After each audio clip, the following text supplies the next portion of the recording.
우리는 기도를 드리다가도 왜 이렇게 내 기도는 응답되지 않을까? 하나님은 왜 이렇게 나의 기도를 응답을 주시지 않는 것일까? 이래서 실망하거나 낙담할 때가 많습니다. 그런데 특별히 이 기도 응답의 은혜를 가장 많이 체험했던 분으로 우리가 잘 알고 있는 분이 영국에서 사역하셨던, 특별히 이제 고아들의 아버지라고 불리우는 조지 뮬러 목사님이십니다. 이분은 오직 기도만으로, 기도하여 하나님께서 주시는 응답만으로 수많은 고아들을 잘 길러내셨죠. 그래서 우리나라에도 5만 번 기도 응답받은 조지 뮬러의 기도 응답의 비밀이라는 책이 베스트셀러가 되기도 했습니다. 이 조지 뮬러 목사님이 1844년 자신의 일기장에 사랑하는 5명의 이름을 써놓고 그들이 예수 그리스도를 구주로 믿고 구원받기를 위하여 기도드리기를 시작합니다. 첫 번째 응답은 언제 왔냐? 기도를 시작한 지 18개월 후에 그 중에 한 사람이 예수를 믿기로 결심하게 됩니다. 그 두 번째 응답은 5년 후에 오게 됩니다. 1949년 또 한 사람이 예수 그리스도를 구주로 영접하기로 고백합니다. 2명이 구원받은 것입니다. 또 5년이 더 흘러서, 그러니까 기도를 시작한 지 10년 후죠. 1854년 한 명이 더 내가 예수 그리스도를 구주로 믿고 살겠다고 결심하고 구원받게 됩니다. 근데 문제는 이 마지막 2명, 이 2명은 누구였냐? 조지 뮬러 목사님이 너무나 사랑하는 형제 같은 친구의 자녀들 둘이었단 말이에요.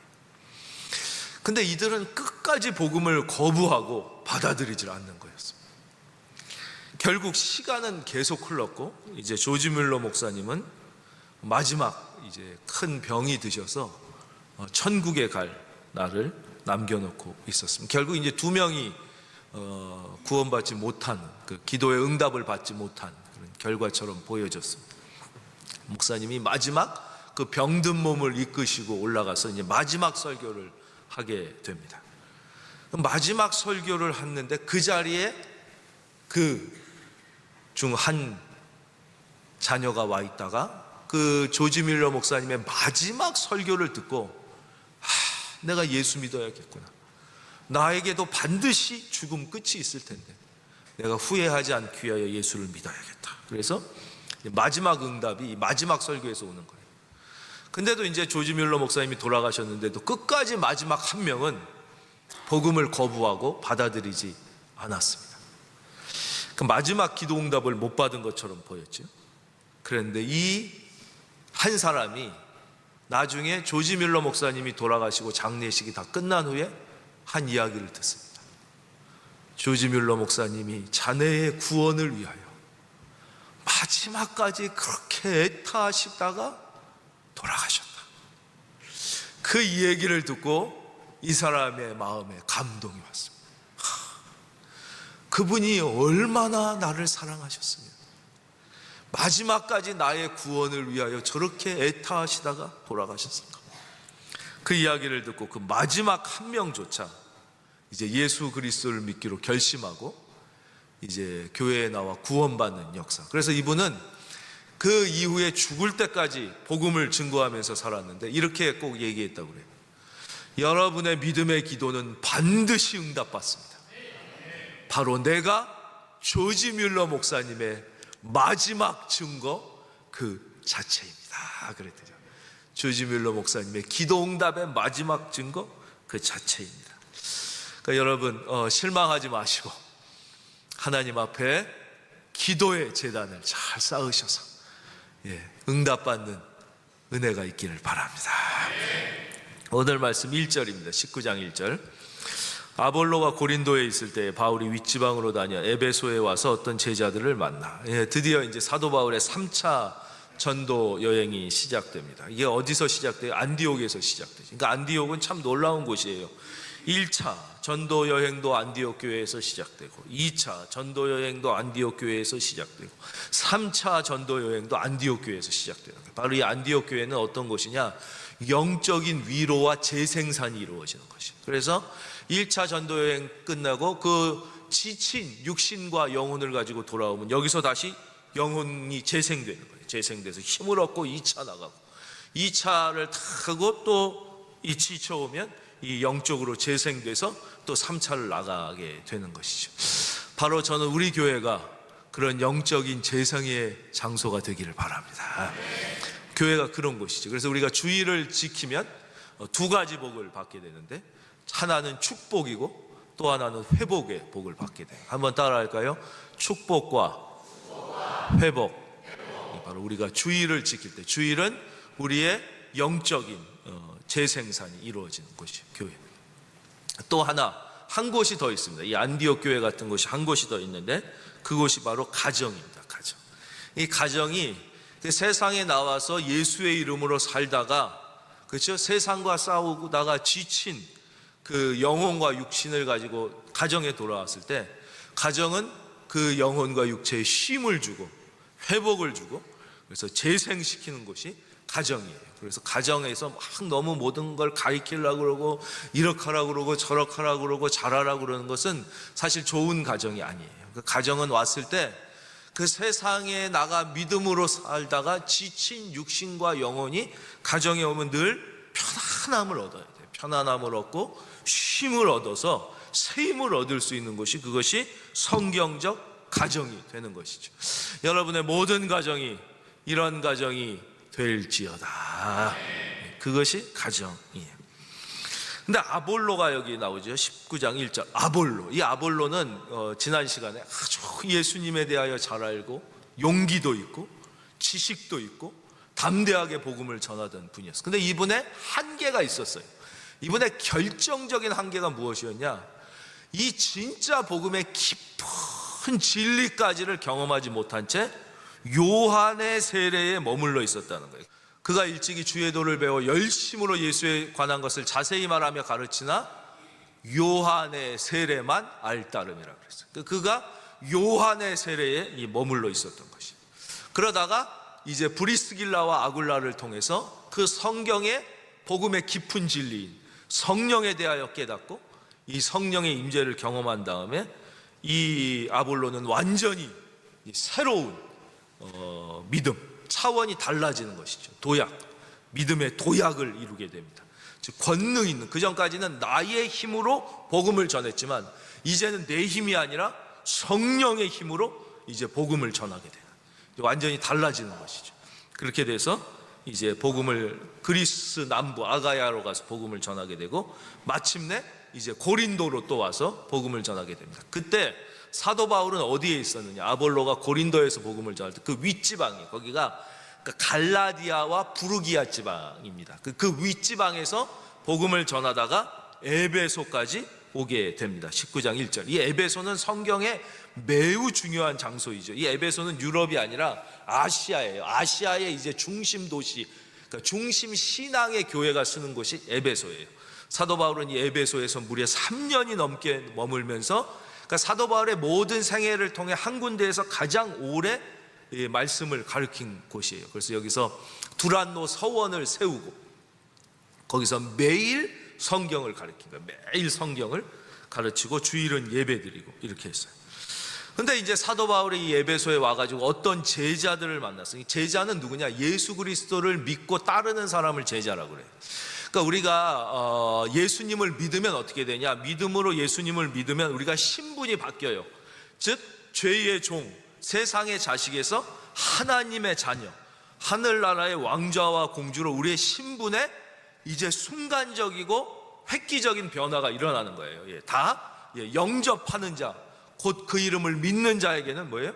하나님의 자녀가 되는 권세를 주신 거예요. 내가 하나님의 자녀 되셨음을 믿으시면 아멘. 근데 그러면 보세요. 왕의 자녀가 됐다고요. 왕자와 공주예요. 그럼 그 다음엔 어떻게 되는 거예요? 왕자답게 살기 위한 훈련을 받아야 되는 것이에요. 신부는 왕자지만, 그러니까 세자는 세자 교육을 받는 거예요.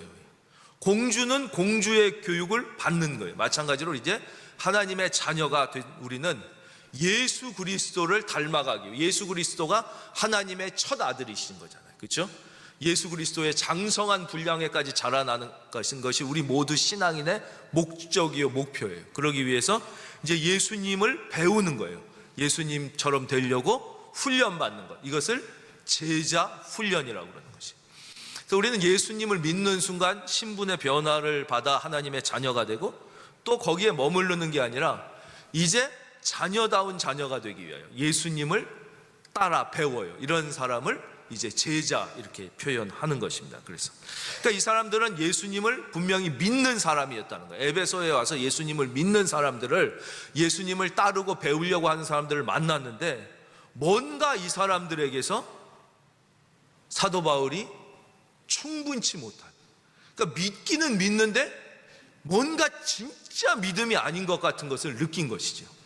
그래서 그들을 만나 사도 바울이 아주 중요한 질문을 하게 됩니다. 그것이 2절이에요. 2절, 아주 중요한 질문이죠. 이르되 너희가 믿을 때에 성령을 받았느냐. 한번 따라 할까요? 너희가 믿을 때에 성령을 받았느냐. 예. 너희가 믿을 때에 성령을 받았느냐, 이걸 또 묻는 거예요.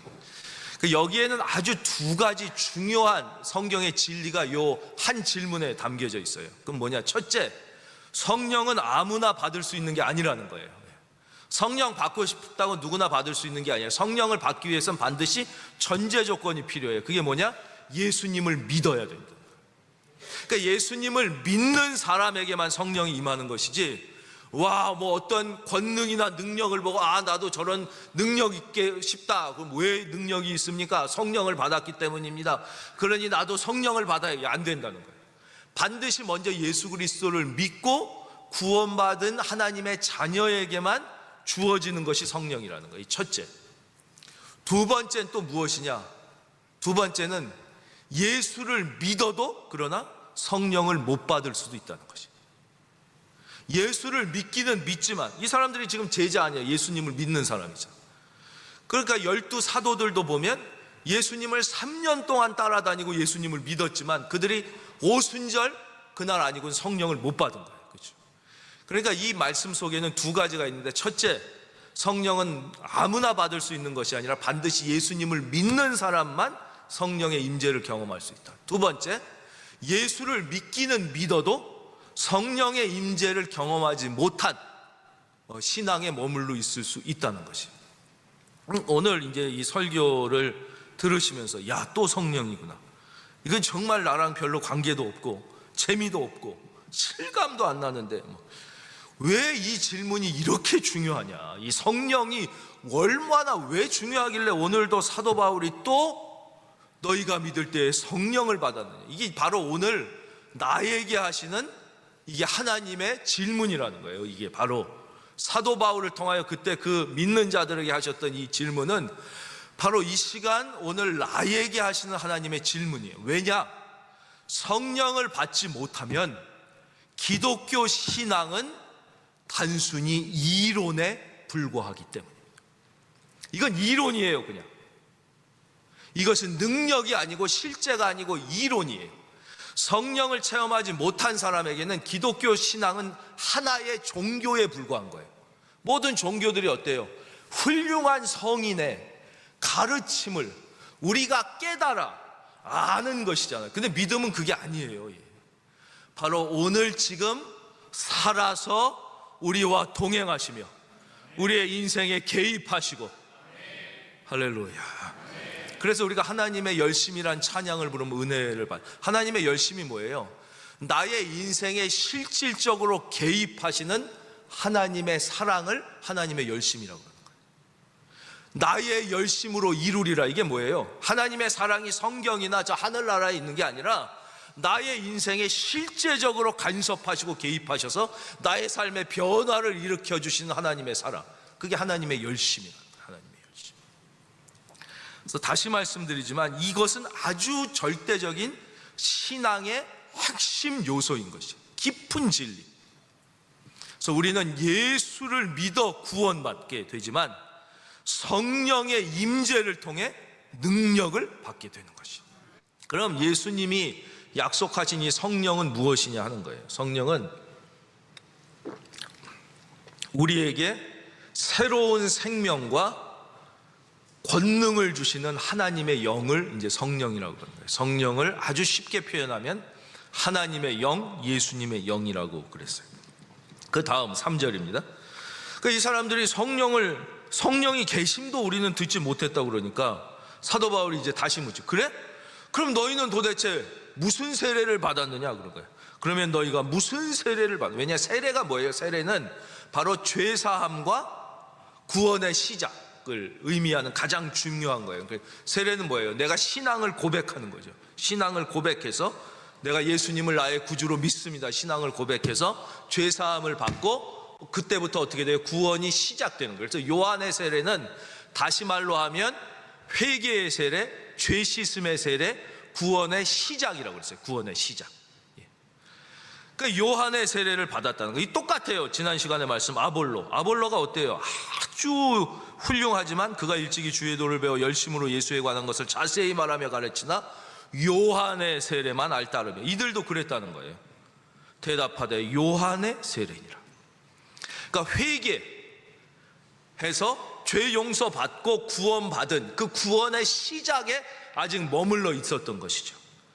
그래서 사도 바울이 이제 복음의 깊은 진리를 계속 가르쳐 줍니다. 4절 바울이 이르되 요한의 이 회개의 세례를 베풀며 백성에게 말하되 내 뒤에 오시는 이를 믿으라 하였으니 이는 곧 예수라 하거늘. 그러면서 드디어 예수의 세례를 베풀게 됩니다. 5절 다 보겠습니다.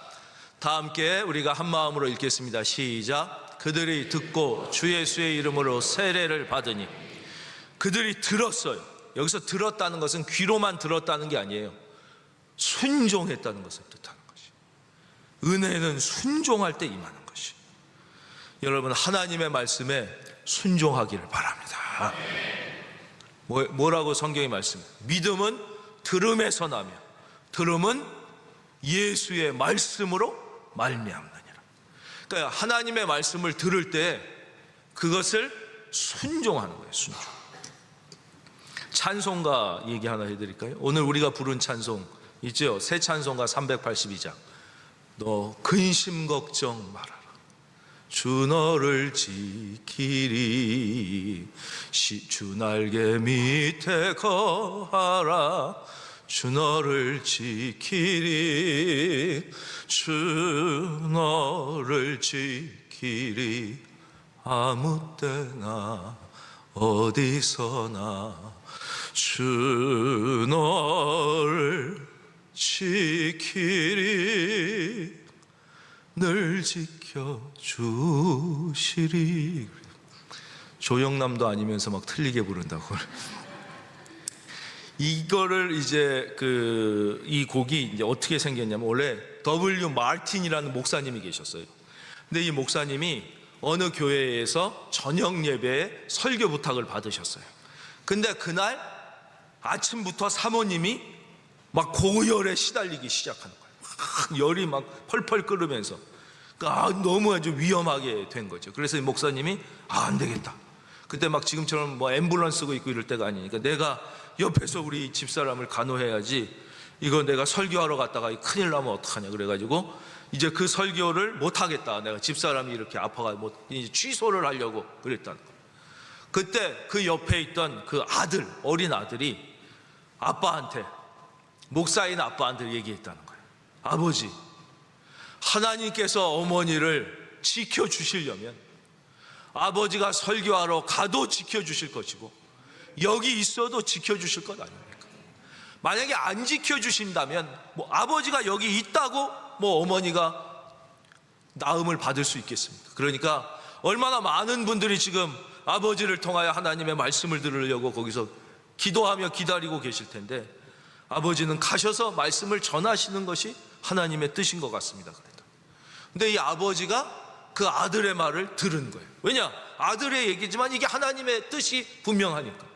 그래가지고 순종을 하고 가서 이제 말씀을 다 전했어요. 그리고 밤늦게 집에 왔더니 놀랍게도 그 사모님이 열이 거의 다 떨어지셔서 이제 침대에서 일어나서 이 목사님을 맞더라는 거예요. 그래서 너무 기뻐하면서 끌어안았더니 이 사모님이 내가 당신이 간 후에 병상에 누워 있으면서 영감이 떠올라서 시를 한 편 지었어요. 그러면서 그 목사님이 설교하러 간 사이에 그 병상에서 지은 시를 보여준 거예요. 그 시가 바로 오늘 우리가 부른 382장이에요. 너 근심 걱정 말아라, 주 너를 지키리. 주 날개 밑에 거하라, 주 너를 지키리. 저는 주님이 여러분을 지켜주실 것을 믿어요. 주 너를 지키리. 그래서 이 목사님이 그 시를 읽었더니 너무 감동이 되는 거예요. 이 목사님은 대학교 때 음악을 전공하고 신학을 하신 분이라 내가 그러면 여기에 한번 곡을 붙여보겠다고. 그래서 그 밤에 그 시에다 곡을 붙였어요. 그래서 이거는 이 아들이를 통하여 들려주신 하나님의 말씀에 순종하여 아내가 시를 쓰고 남편이 곡을 붙인, 그러니까 이 아들의 이름은 여기 없어요. 우리 찬송가 보면 이제 작사자, 작곡자 이름만 있지만 그렇게 된 게 이 성경인 것이. 그래서 여기서 아주 중요한 게 뭐예요? 5절 그들이 듣고. 그래서 저는 여러분들이 들을 때에, 하나님의 말씀을 들을 때에 순종의 결단뿐만 아니라 순종의 행동이 있기를 주의 이름으로 축원합니다. 그래서 그럴 때 우리가 은혜를 받고 우리의 영혼이 변화되는 것이에요. 제비 얘기도 또 해드릴게요. 저는 어렸을 때 저희 집에 보면 이렇게 제비가 봄마다 와서 제비집을 했어요. 그래서 늘 봄이 되면 제가 마음속에 걱정 반 기대감 반이 있었어요. 우리 집에 안 짓고 딴 집에 지면 어떨까? 이게 다 짓는 게 아니잖아요, 그렇죠? 늘 그 자리 똑같은데 져요, 하여튼. 그러면 이제 새끼들이 낳게 되면 착착착착 그러면 이 어미 제비가 쉴 새 없이 이제 먹이를 달라 다 줘요. 거기에 아주 놀라운 연구 결과가 있잖아요. 그 어미가 자식이 이제 4, 5이면 사랑하니까 다 골고루 첫째, 둘째, 셋째, 넷째, 섯째 이렇게 먹이를 주는 거로 사람들이 생각한 거예요. 근데 실제 거기다가 카메라를 놓고 봤더니 아니었어요. 많이 주는 놈에겐 많이 주고 적게 주는 놈에겐 적게 주더라는 거예요. 차별을 하더라는 거예요, 차별을. 그래서 아니 왜 똑같은 자식인데 차별을 하나. 그래서 과학자들이 그걸 잘 봤더니 제비가 딱 날라와서 순서대로 주는 게 아니라 누구한테 주냐? 주둥이를 제일 크게 벌리는 놈에게 무조건 넣어주더라. 그러니까 어미가 똑같이 먹이를 날라와도 자기가 얼마나 열심을 가지고 먹으려고 하느냐에 따라서 결론이 달라지는 거예요. 그러니까 여러분들이 늘 하나님의 말씀을 들을 때, 예배를 드릴 때 여러분 마음의 문을 활짝 열고 할렐루야. 그래서 내가 사모하고 은혜를 사모하는 만큼 은혜를 받는 거예요. 안 그러면 입을 닫고 있으면 그 못 주는 거예요, 어미가. 그래서 다 다르다는 것이죠. 사도 바울이 드디어 그들에게 이제 주 예수의 이름으로 세례를 베풀게 됩니다. 그들이 듣고 순종한 거예요. 주 예수의 세례는 다시 말씀드리지만 하나님 단순히 죄사함 받고 구원받는 데 멈추는 게 아니라 하나님의 영이 임하심으로 하나님과의 관계가 회복되는 거예요. 하나님과의 관계가 회복되어 새로운 능력 있는 삶을 살게 되는 것, 이것이 성령의 세례예요. 성령의 세례 다시 한번 말씀드릴게요. 하나님의 영이 임함으로 어떻게 되냐? 새 생명을 얻어 하나님과의 관계가 회복되는 거예요. 관계가 회복되고 그 능력을 받아 권능 있게 살게 되는 것, 그것이 주 예수의 세례, 성령의 세례라는 것입니다. 그래서 성령을 받았느냐 안 받았느냐는 하나님과의 관계를 보면 정확하게 알 수 있어요. 그래서 성령을 받지 못한 분은 10분, 20분 기도하면 기도할 게 없어요. 10분, 20분 이상 기도하면 다 했어, 다. 더 이상 할 게 없다고 그래요. 아니 뭘 더 하냐 이거예요.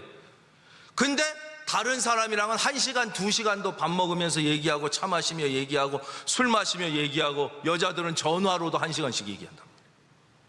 근데 왜 하나님과는 그렇게, 왜냐? 관계가 회복되지 않았으니까. 모르는 사람 남이니까 얘기가 안 되는 거예요. 근데 성령의 임재가 있으면 성령님의 도우심을 다 기도가 나도 모르는 사이에 막 1시간씩 기도가 깊이 들어가는 거예요. 왜?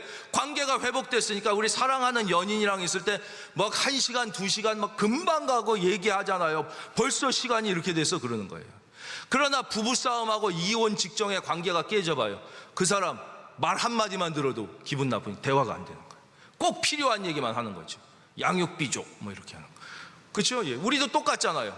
병 고쳐줘, 잘 살게 해줘, 애 대학 시험 붙여줘, 뭐 이렇게 되는 거예요. 관계가 깨진 거예요.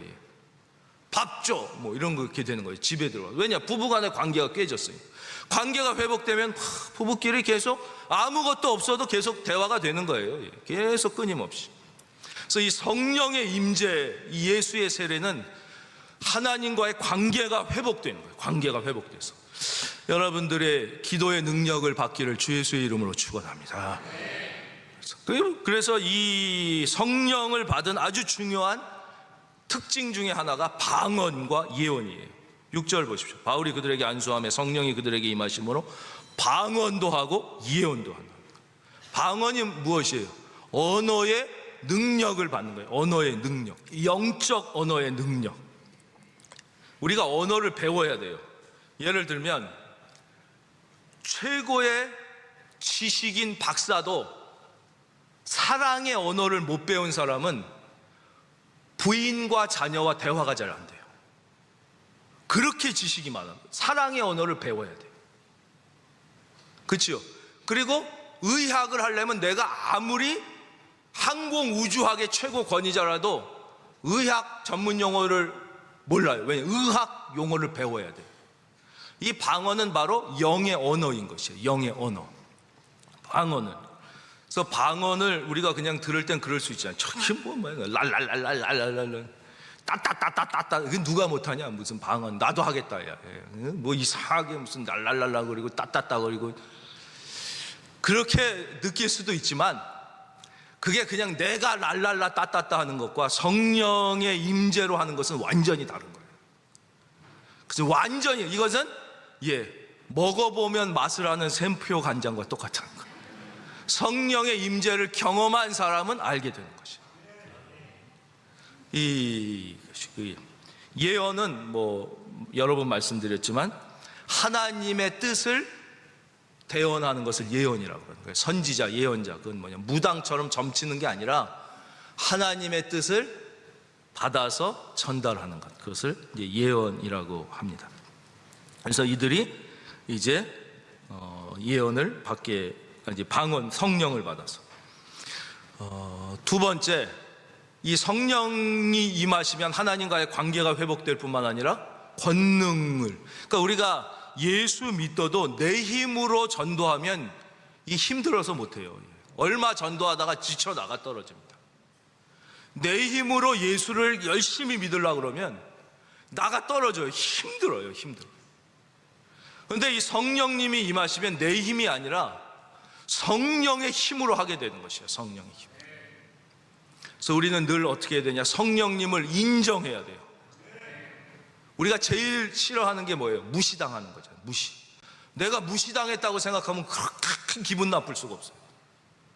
근데 우리가 성령님을 자꾸 무시하는 거예요. 아니, 예수 믿고 구원받았다고 그러고 하나님 그러면 되지. 성령은 뭐야 이건 또. 이렇게 돼서 무시하면 안 되는 거예요.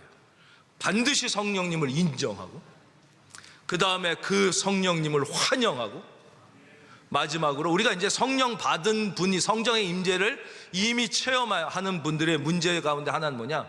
그런데도 성령님을 의지하지 않는 거예요. 자꾸 내 생각을 의지하면 안 돼요. 그래서 우리가 성령님을 한번 따라하겠어요. 환영하고, 죄송해요. 처음에 다시. 인정하고, 환영하고, 의지한다. 그러니까 저도 성령님을 의지하지 않을 때가 많은 거죠. 늘 써놓기는 제 목양실에도 이 문에다 크게 써놔요. 설교하러 올라올 때마다 성령님 손잡고, 여기 올라와도 바로 보이는 데다 성령님 손잡고, 이렇게 해서 성령님이 안 하시면 이 종은 아무 능력이 없습니다. 성령님, 이 못난 종을 불쌍히 여기서 성령께서 하셔야 됩니다. Let's go, dear Holy Spirit. 성령님 함께 가십시다. 그러면서 이제 강단에 올라오는 거예요. 성령님을 많이 의지할 때 이제 주의 권능이 나타나. 근데 우리가 이제 여기서 오해하는 게 성령의 임재가 꼭 인격적 성숙을 얘기하는 게 아니에요. 이건 별개의 문제예요. 그래서 많은 경우 성령의 임재를 경험했는데 인격적으로 미숙한 사람들이 앞서서, 왜냐 성령의 임재를 경험해서 일하다가 수많은 사람들에게 이제 시험을 들게 하는 일이 한국 교회에 있었고 지금도 있을 거예요. 근데 그건 별개의 문제라는 거예요. 그러니까 성령의 임재를 받았다고 해서 인격이 성숙해지는 건 아니에요. 그거는 많은 시간과 노력이 필요한 것이에요. 그래서 오해를 해요. 아니 뭐 성령 받았다고 그러는데 저 따위 인간인데, 그거랑 다른 문제예요. 성령의 임재가 곧 인격의 성숙을 의미하는 것은 아니에요. 그러니까 이 신앙의 성숙, 인격의 성숙은 다른, 또 우리가 평생 하나님 앞에 노력해야 될 다른 분야라는 거예요. 예수 안 믿어도 인격적으로 성숙한 사람도 많잖아요. 이건 전혀 다른 거예요. 그래서 우리 많은 경우 오해하는 경우가 거기 있는 거예요. 아니 뭐 성령 받았다는 사람이 졌다 이거 뭐 이렇게 했고 막 상처만 주고 이러는데, 그러면 안 되는 거예요. 그게 아니라 성령을. 그래서 이분들이 성령 받아서 어떻게 되느냐, 이 성령 받은 12사람이 초대교회의 12사도를 이어받은 가장 중요한 지도자들이 다 됩니다. 왜냐, 권능을 받았으니까. 7절, 모두 12사람쯤 되니라. 예수님께서 여기까지 말씀드리면 이제 오늘 말씀 이 결론입니다. 사도행전 1장 8절에서 너희가 주 예수를 믿으라, 그리하면 권능을 받으리라, 이런 말씀을 하지 않으셨어요. 예수를 믿으라, 그리하면 능력을 받으리라, 이런 말씀을 전혀 안 하셨어요. 주 예수를 믿으라, 그리하면 너와 내 집이 뭐예요? 구원을 받으리라 그랬어요. 그러니까 구원은 예수를 믿어 구원받는 거예요. 그리고는 사도행전 1장 8절에서 예수님이 직접 뭐라 그러셨어요? 오직 성령이 너희에게 임하시면 너희가 권능을 받고 그랬어요. 우리는 이 성경에서 하나님이 하신 말씀을 분명하게 알고 믿어야 되는 거예요.